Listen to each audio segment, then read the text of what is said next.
se gonfle et qu'il se dégonfle. D'accord ? Il se passe tout le temps ça dans notre corps, à partir du moment de la naissance.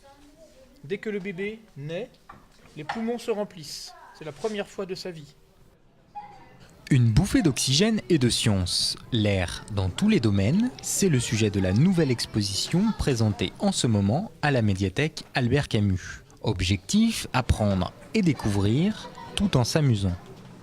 Pour les plus jeunes, c'est important de comprendre que l'air est partout, ou presque. Parce que c'est pas forcément évident, c'est quelque chose qui ne se voit pas. Et puis pour éventuellement les plus grands, c'est toutes ces propriétés qu'on soupçonne parfois, mais pas toujours. Le fait qu'on puisse faire un son avec l'air en le mettant en vibration, le fait que l'air puisse porter des odeurs. Mais il est tout fermé, donc l'air ne peut ni sortir ni rentrer dans le ballon.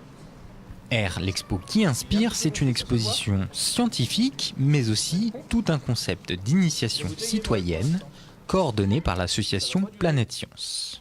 Le travail des 8 groupes de citoyens a permis de créer une base pour cette exposition et ensuite cette exposition elle se nourrit au fur et à mesure de son itinérance de contributions citoyennes. En Essonne elle est déjà allée à Massy dans une autre médiathèque et maintenant elle est à Évry et à chaque fois il y a des contributions qui sont ajoutées au fur et à mesure par des citoyens qui ont réalisé des choses supplémentaires par exemple dans le cadre d'ateliers. Direction les ateliers, justement, l'activité favorite des enfants dans une ambiance très scientifique et parfois un peu magique. Qu'est-ce qui se passe dans la bouteille ? Eh ben, l'eau vient dans la bouteille cette fois-ci. L'eau vient dans la bouteille, il n'y a plus d'air du tout, tu penses ? Si, il doit en avoir un peu, mais... On fait des expériences très simples comme éteindre une bougie en retournant un bocal dessus. Bon, la bougie s'éteint, ok.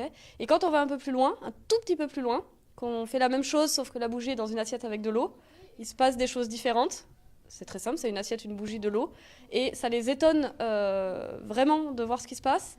Et ça les étonne de ne pas réussir de prime abord à expliquer ce qui se passe alors que ça leur paraissait simple. L'idée, c'est de leur faire prendre conscience déjà des choses qui existent autour de l'air, de tout ce qui existe et de l'importance.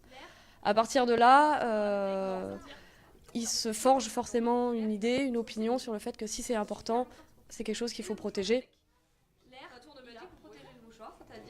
La science, les enfants aiment beaucoup ça en général, ils aiment bien toucher, patouiller, découvrir, faire des expériences aussi, ça, ils aiment beaucoup ça et c'est vrai que pratiquer à la maison, c'est pas comme pratiquer avec des vrais scientifiques ou dans un lieu où on peut toucher à tout. J'ai découvert des choses que je ne savais pas et des choses que je peux faire à la maison. Ça m'a bouleversée quand on a fait des expériences. Des ateliers, des conférences et des débats pour adultes et pour enfants. Air, l'expo qui inspire, vous attend à la médiathèque Albert Camus à Évry jusqu'au 11 février.